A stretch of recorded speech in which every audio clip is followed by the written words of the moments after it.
ನಮಸ್ತೆ ಸ್ನೇಹಿತರೆ, ನಾನು ಚೆನ್ನಾಗಿದ್ದೀನಿ. ನೀವು ಚೆನ್ನಾಗಿದ್ದೀರಾ ಅಂತ ಭಾವಿಸಿದ್ದೀನಿ. ಈ ಪಿತೃಪಕ್ಷ ಬಂದ್ಬಿಟ್ರೆ ಎತ್ತು ಒದ್ದಾಡೋಕ್ಕಾಗಲ್ಲ ಸ್ವಾಮಿ. ಪ್ರತಿಯೊಬ್ಬರು ಹಬ್ಬ ಮಾಡ್ತಾರೆ, ಪ್ರತಿಯೊಬ್ಬರು ಕರೀತಾರೆ. ಎಲ್ಲಿ ಹೋಗೋದು, ಎಲ್ಲಿ ಬಿಡೋದು ಎಲ್ಲ ಕನ್ಫ್ಯೂಷನ್ನು. ಏನೂ ಮಾಡೋಕ್ಕಲ್ಲ. ಒಬ್ರ ಮನೆಗೆ ಹೋಗ್ಬೇಕು, ಒಬ್ರ ಮನೆಗೆ ಬಿಡಬೇಕು. ಸೊ ಇಲ್ಲಿ ನಮ್ಮ ಅತ್ತಿಗೆ ಮನೇಲಿ ಅವರಪ್ಪ, ಅವರಮ್ಮ ಮತ್ತು ಅವ್ರ ತಂಗಿದು ಪೂಜೆ ಮಾಡಿ ಹಬ್ಬ ಮಾಡಿದರು. ಸೊ ನಮ್ಮನ್ನು ಕರೆದಿದ್ರು, ನಮ್ಮ ಮನೆಯವರ ಅಕ್ಕ. ಸೊ ಹಂಗಾಗಿ ಹೋಗಿದ್ವಿ. ಒಳ್ಳೆ ಅಡುಗೆ ಮಾಡಿ ಊಟ ಬಡಿಸಿ ಚೆನ್ನಾಗಿ ನೋಡಿದ್ರು. ಖುಷಿ ಆಯಿತು. ಆವತ್ತೇ ನನ್ನ ಹೆಂಡ್ತಿದು ಬರ್ತಡೇ ಇದ್ದಿದ್ದರಿಂದ ನಮ್ಮ ಅತ್ತಿಗೆ ಮಗ ಅಂದರೆ ನಮ್ಮ ಮನೆಯವ್ರ ಅಕ್ಕನ ಮಗ ಶಿವು ಅಂಥೇಳಿ, ಸೊ ಅವನು ಏನೋ ಒಂದು ಅಭಿಮಾನಕ್ಕೆ ಅವ್ರ ಚಿಕ್ಕಮ್ಮಂಗೆ ಅಂಥೇಳಿ ಕೇಕ್ ಕಟ್ ಮಾಡಿಸ್ಬೇಕು ಅಂಥೇಳಿ ಕೇಕ್ ತಂದಿದ್ದ. ಸಾಮಾನ್ಯವಾಗಿ ನಾವು ಇವೆಲ್ಲ ಜಾಸ್ತಿ ಆಚರಣೆ ಮಾಡಲ್ಲ. ಯಾಕೆಂದರೆ ಮಕ್ಳಿಗೆ ಅಷ್ಟೇ ಮೀಸಲು ನಮ್ಮ ಮನೇಲಿ ಇವು. ಯಾಕೆಂದರೆ ನಮಗೇನು ಆ ಭಾವನೆ ಇಲ್ಲ ಅವತ್ತಿಂದನೂ ಅಷ್ಟೇ. 10 ವರ್ಷ ಆಯ್ತು ನಮ್ಮ ಮದುವೆ ಆಗಿ. ನಾವೇನು ಅಷ್ಟು ಆಡಂಬರವಾಗಿ ಕೇಕ್ ತರೋದು ಕಟ್ ಮಾಡೋದೆಲ್ಲ ಮಾಡಲ್ಲ. ಏನೋ ಅಭಿಮಾನಕ್ಕೆ ತಂದವರೇ ಪ್ರೀತಿಯಿಂದ ಅಂಥೇಳಿ. ಸೊ ಅವರ ಅತ್ತೆ, ಭಾವ, ಅವ್ರ ಚಿಕ್ಕಮ್ಮ, ಅವ್ರ ದೊಡ್ಡಮ್ಮ, ಅವ್ರ ಅಕ್ಕದಿರು ಎಲ್ಲರೂ ಬಂದಿದ್ದರು. ಅವರು ಖುಷಿಪಟ್ಟರು ಕೇಕ್ ಕಟ್ ಮಾಡಿಸಿ. ಏನೇ ಆಗಲಿ ಒಂದು ಬೆಲೆ ಕೊಡಬೇಕಲ್ವ. ಸೊ ಹಂಗಾಗಿ ಕೇಕ್ ಕಟ್ ಮಾಡಿದ್ವಿ. ಅವರು ಖುಷಿಪಟ್ಟರು. ನೋಡಿ ಇವ್ರು ನಮಗಿನ್ನ ಉದ್ದ ಅವನೇ. ನಮ್ಮ ಮಗ ಅಂತ ಹೇಳ್ಕೊಳಕ್ಕೆ ನಮಗೆ ಒಂಥರ ಆಗೋದು. ಯಾಕೆ ನಾವು ಅವ್ನಿಗಿನ್ನ ಚಿಕ್ಕದಾಗಿ ನನ್ನ ಹೆಂಡ್ತಿ ನೋಡಿ ಅವ್ನು ಭುಜಕ್ಕೆ ಬರ್ತಾಳೆ. ನಾನು ಅಷ್ಟು ಅವ್ನಿಗಿನ್ನ ಚಿಕ್ಕವನೇ ಥರ ನೋಡಿದ್ರೆ ನಾವು ಅವ್ನಿಗಿನ್ನ ಚಿಕ್ಕವನ ಥರ. ಮದುವೆ ಆದಾಗ ಆಡ್ಕೊಂಡಿದ್ದ, ಇವ್ರನ್ನ ಚಿಕ್ಕಪ್ಪ ಚಿಕ್ಕಮ್ಮ ಅನ್ಬೇಕಾ, ನಾನು ಉದ್ದ ಇದ್ದೀನಿ ಅಂಥೇಳಿ. ಸೊ ಇವ್ರು ನೋಡಿದಾಗ ಅದು ನೆನಪಾಗುತ್ತೆ. ಮತ್ತು ಇವರ ತಂಗಿ ಆಗ್ಬೋದು, ಇವ್ರ ತಾಯಿ ಎಲ್ಲರೂ ಅಷ್ಟೇ ಅಭಿಮಾನದಿಂದ ಕಾಣ್ತಾರೆ. ಸಂಬಂಧಕ್ಕೆ ಅಷ್ಟೇ ಬೆಲೆ ಕೊಡ್ತಾರೆ. ನಾವು ಹಾಗಿದ್ದೀವಿ. ಈ ಸಂಬಂಧ ಹೀಗೆ ಇರಬೇಕು, ಹೀಗೆ ಉಳಿಬೇಕು ಅನ್ನೋದೊಂದು ನಮ್ಮ ಭಾವನೆ ಕೂಡ ಅವ್ರದ್ದು ಭಾವನೆ. ಇಷ್ಟೇ ಜೀವನ, ಏನಿಲ್ಲ. ಮತ್ತು ಸೊ ಇಲ್ಲಿ ಏನಪ್ಪ ಅಂದರೆ ಇಲ್ಲಿ ಈ ಹಬ್ಬಕ್ಕೆ ಹೋದಾಗ ನನ್ನ ದೊಡ್ಡ ಮಗಳನ್ನ ಕರ್ಕೊಂಡು ಹೋಗಲಿಲ್ಲ. ಯಾಕೆಂದರೆ ಸ್ಕೂಲ್ ಇದ್ದಿದ್ದ ದೆಸೆಯಿಂದ ಅವ್ಳು ಸ್ಕೂಲ್ ರಜೆ ಹಾಕ್ಸೋಕ್ಕಾಗಲ್ಲ, ಎಕ್ಸಾಮ್ ನಡೀತಿತ್ತು. ಸೊ ಅವಳಿಗೂ ಏನಾದ್ರು ಮಾಡಬೇಕಲ್ಲ ಸಂಜೆ ಬಂದರೆ ಅಂಥೇಳಿ ಆನ್ ದ ವೇ ಬರ್ತಾ ಅವಳಿಗೋಸ್ಕರ ನಮ್ಮ ಮನೆಯವರು ಕಟ್ ಮಾಡಲಿ ಅಂತ ಒಂದು ಕೇಕ್ ತೊಗೊಂಬಂದು. ವಿಧಿ ಇಲ್ಲ, ಯಾಕೆಂದರೆ ಮಕ್ಕಳು ನೋಡಿ ಅಲ್ಲೋಗಿ ಕೇಕ್ ಕಟ್ ಮಾಡಿದ್ದೀರಾ, ನನಗಿಲ್ಲ ಕೇಕ್ ಅಂತ ಹೇಳ್ತಾಳೆ ಅಂತ ಹೇಳ್ಬಿಟ್ಟು ಅವ್ರಿಗೊಂದು ಕೇಕ್ ತೊಗೊಂಬಂದ್ವಿ. ಸೊ ಖುಷಿಪಟ್ಟರು ಕಟ್ ಮಾಡಿ. ನೋಡಿ ಅದೇನೋ ಗಿಫ್ಟ್ ಮಾಡಿದ್ದಾಳೆ, ಅದೇನೋ ಚಾಕ್ಲೇಟ್ ಏನೋ ಇಟ್ಬಿಟ್ಟು ಅದ್ರ ಮೇಲೆ ಬರೆದ್ಬಿಟ್ಟು ಏನೋ ಬರೆದಿದ್ದಾಳೆ. ನಾನು ನಿಮ್ಮ ಪ್ರೀತಿಯ ಮಗಳು ದೋಹನಿ ಅಂತ ಏನೋ ಬರೆದು ಕೊಟ್ಟಳು. ಅದೇನು ಇಟ್ಟಿದ್ದಾಳೋ ಗೊತ್ತಿಲ್ಲ. ಒಂದು ಚಾಕ್ಲೇಟು ಅದರಲ್ಲೂ ಬರೆದಿದ್ದಾಳೆ, ಹ್ಯಾಪಿ ಬರ್ತ್ಡೇ ಅಮ್ಮ ಅಂತೇಳಿ ಬರೆದ್ಬಿಟ್ಟು. ನೋಡಿ ಮಕ್ಕಳು ಸಣ್ಣ ಸಣ್ಣ ಖುಷಿ ಎಷ್ಟು ಅಗಾಧವಾಗಿರುತ್ತೆ ಅಂದರೆ, ನಾವೇನು ದೊಡ್ಡದಾಗೇನು ಕೊಡಿಸಿರಲ್ಲ. ಆ ಸಣ್ಣ ಮನಸ್ಸು, ಸಣ್ಣ ಆಸೆ, ಸಣ್ಣ ಪ್ರೀತಿ ಇಷ್ಟೇ ಸಾಕಾಗುತ್ತೆ ಅವಕ್ಕೆ. ನೋಡಿ ಈಗ ಕೇಕ್ ಅಲ್ಲಿ ಕಟ್ ಮಾಡೋದು ಇಲ್ಲಿ ಕಟ್ ಮಾಡಿಸ್ಲಿಲ್ಲ ಅಂದರೆ ಅವಳಿಗೆ ಹರ್ಟಾಗಿರೋದು, ಬೇಜಾರಾಗಿರೋದು. ಸೊ ಮಕ್ಕಳ ಭಾವನೆ ಮನಸ್ಸುಗಳ್ನ ಅರ್ಥ ಮಾಡಿಕೊಂಡು ಅವ್ರಿಗೆ ಪ್ರೀತಿ ತುಂಬ್ತಾ ಹೋದರೆ ಅವ್ರು ಆಟೋಮೆಟಿಕ್ಕಾಗಿ ಸರೋಗ್ಬಿಡ್ತಾರೆ ಅಂತ ನನ್ನ ಭಾವನೆ. ಸೊ ನೋಡಿ ಕುಣಿದಾಡ್ತವೆ, ಏನೋ ಒಂದು ಖುಷಿ. ಚಾಕ್ಲೇಟ್ ಹಂಚ್ಕೊಂಡು ತಿಂದರು. ಮಕ್ಳಿಗೆ ಬೇಕಾಗಿರೋದೆ ಅಷ್ಟು. ನಮ್ಮ ಕೈಲಿ ಅಷ್ಟೆಲ್ಲ ಅಗಾಧವಾಗಿ ಕೊಡೋಕ್ಕಾಗಲ್ಲ.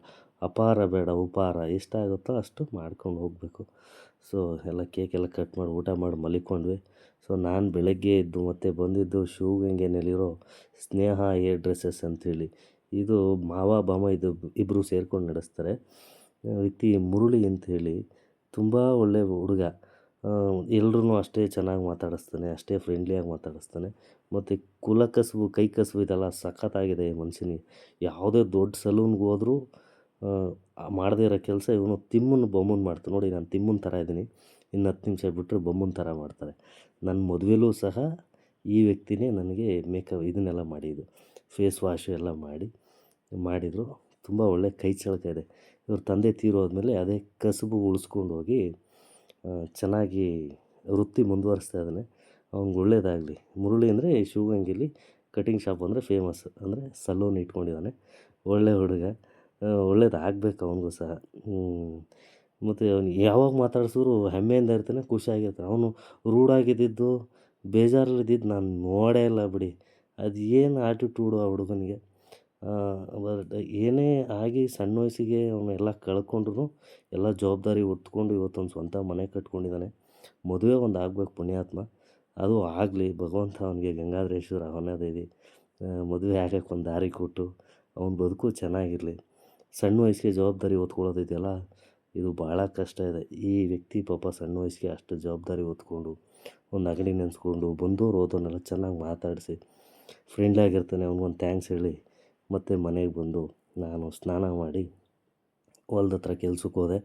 ಸೊ ಕೆಲಸ ಮಾಡ್ಬೇಕಾದ್ರೆ ಕಣ್ಣಿಗೆ ಬಿದ್ದಿದ್ದು ನೋಡಿ, ಇದು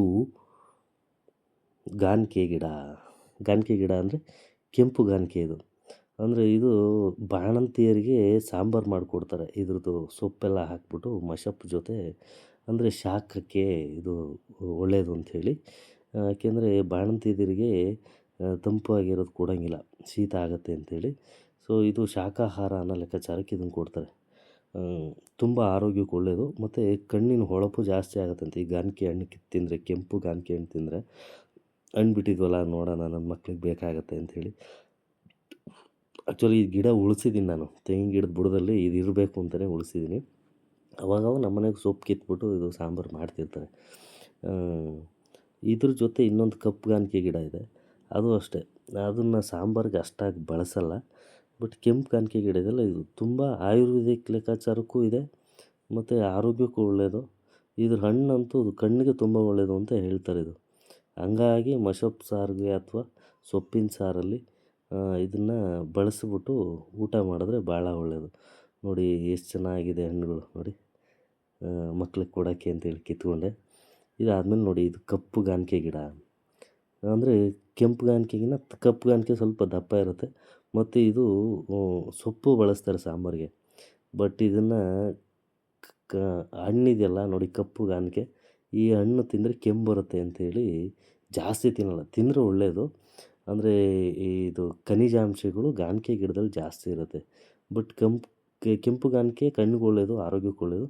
ಕಪ್ಪು ಗಾನ್ಕೆ ಆರೋಗ್ಯಕ್ಕೆ ಒಳ್ಳೆಯದು, ಬಟ್ ಜಾಸ್ತಿ ತಿಂದರೆ ಗಂಟಲು ಬೇನೆ ಆಗಿಬಿಟ್ಟು ಕೆಮ್ಮು ಬರುತ್ತೆ ಅಂಥೇಳಿ ಕಪ್ಪುದನ್ನ ಜಾಸ್ತಿ ಮಕ್ಳಿಗೆ ಕೊಡಲ್ಲ. ಸೊ ಹಂಗಾಗಿ ಅದು ಸ್ವಲ್ಪ ಇದು ಸ್ವಲ್ಪ ಕಿತ್ಕೊಂಡು ಹೋಗಿ ಮಕ್ಳಿಗೆ ಕೊಡೋ ನೋಡಿ. ಎಲೆ ಎಲ್ಲ ಕಟ್ಬಿಟ್ಟು ಒಂದೇನು ಅವ್ರಿಗೊಂದು ಖುಷಿ, ಏನೋ ತಂದು ಕೊಟ್ಟರು ಅಂಥೇಳಿ. ನೋಡಿ ಏನಂತ ಗೊತ್ತಾಳಿ ಎಲ್ಲದು ಗಾನ್ಕೆ ಹಣ್ಣು, ಕಪ್ಪುದು ಕೆಂಪುದು.